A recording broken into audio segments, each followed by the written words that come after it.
Welcome back to the Mrshowtym podcast. In this video, we're going to be previewing the Springboks versus All Blacks match, round one of the Rugby Championships 2022. Right.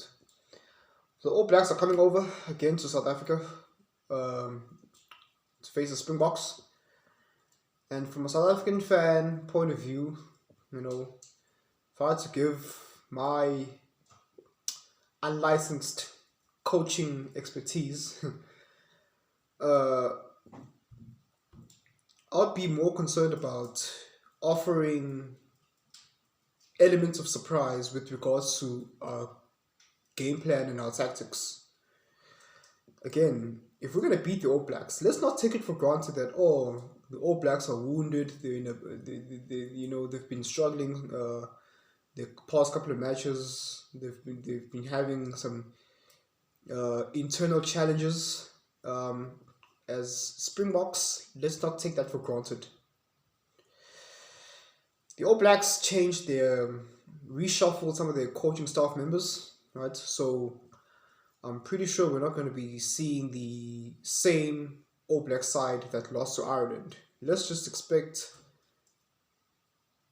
a grade performance, right? So as not to embarrass ourselves, thinking that the All Blacks are down and we should just no.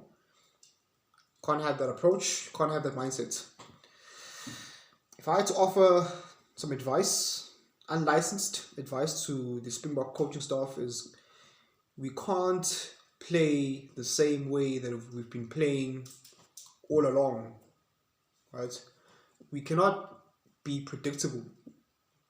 We cannot retreat to our set pieces. Let's offer some elements of surprise. If we are gonna get penalties and do our set pieces, such as the scrums and the lineouts, then let's not do what we are expected to do, such as shoving the scrum to get a penalty. No, feed the ball to the scrum, play it immediately, use the ball, swing it, and upon swing it, let number 10 or number 12, because again, everyone knows that the ball is going to go with the Springboks. The ball is going to go from 9 to 10 to 12 to 13, and hardly ever to 14 or number 11. It's just going to be a simple,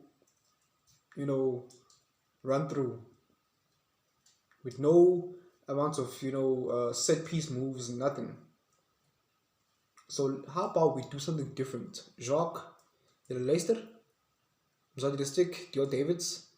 Luister for me, right? And I mean that with respect. I'm not commanding you. I'm just saying, right, with all due respect, right?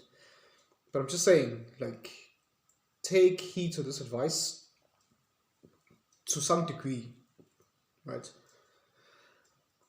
Get the penalty. We cannot always, take advantage only when we get an advantage. We cannot only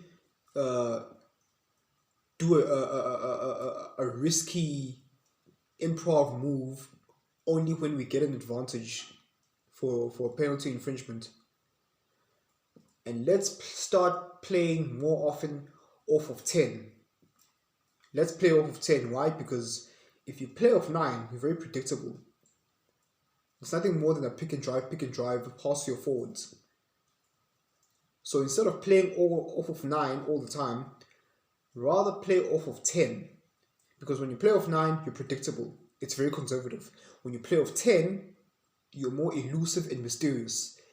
Makes the defense guess all the time. Keeps the defense guessing. Shout out to Swait De Bruin and Owen Komani at the Final Whistle show, right? They made those two gentlemen made valid points. In South African rugby, we refuse to let the guys express themselves.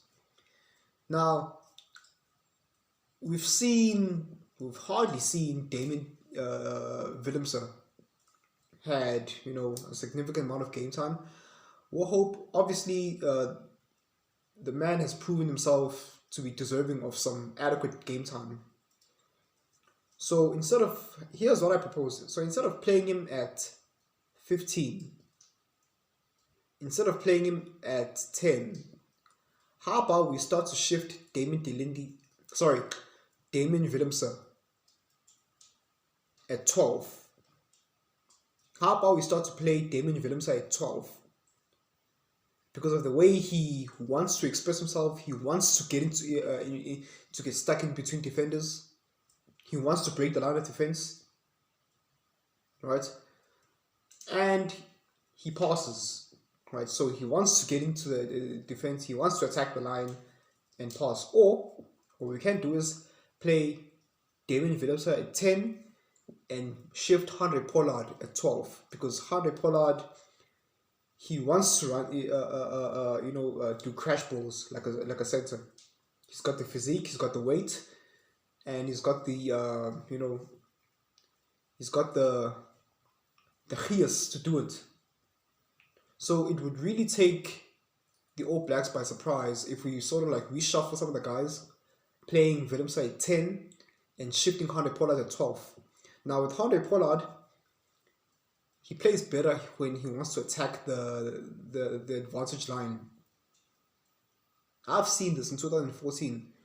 The All Blacks also fear him, especially when he's running hard at the advantage line. Now I'm not saying we have to do this immediately, but let's do it immediately. Right? So again, if we're gonna do this whole Skopinjag thingy, at least, please, let's get our execution correct.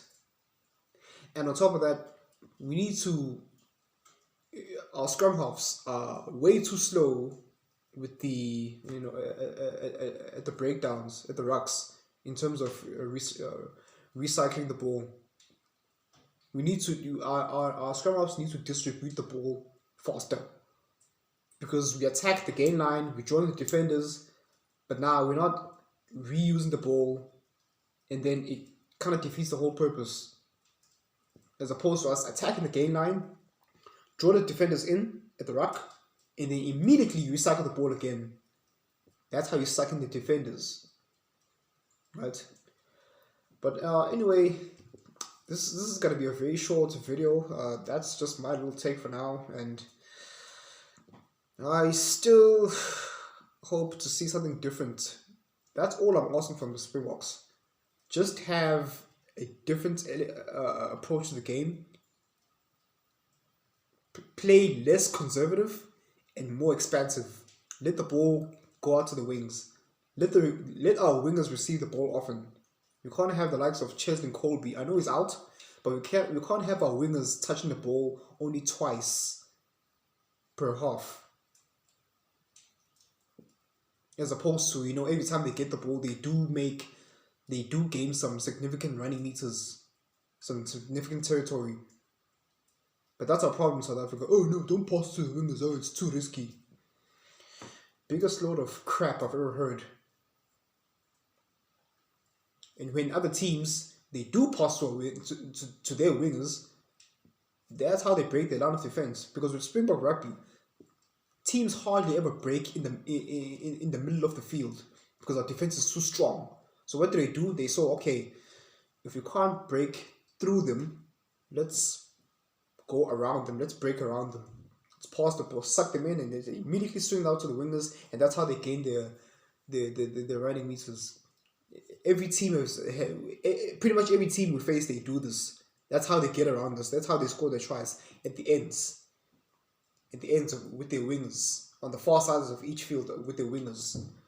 So instead of, fine, our defense is pretty solid in the middle of the field, but let's also consider on the opposite side of the wingers, and also with our attack, we tend to want to break through in the middle.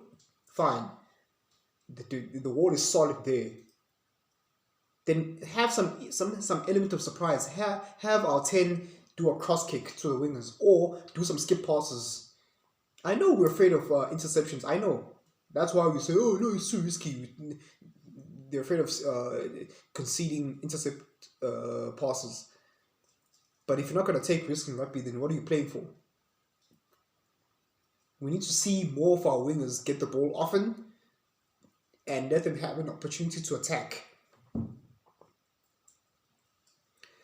Element of surprise. That's my point of order for these upcoming test matches.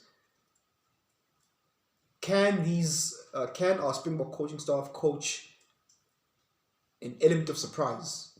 Let the players express themselves. I know we're very forwards orientated, emphasize so much with our forwards, but what about our backline? Where does the game plan cater towards our backline? Because this is how the Springboks tend to lose. When they nullify our forwards, that's where the Springboks, they totally lose it. Like, oh, okay, now we're outmatched. Okay, have some gravitas with our backline. Do set piece moves.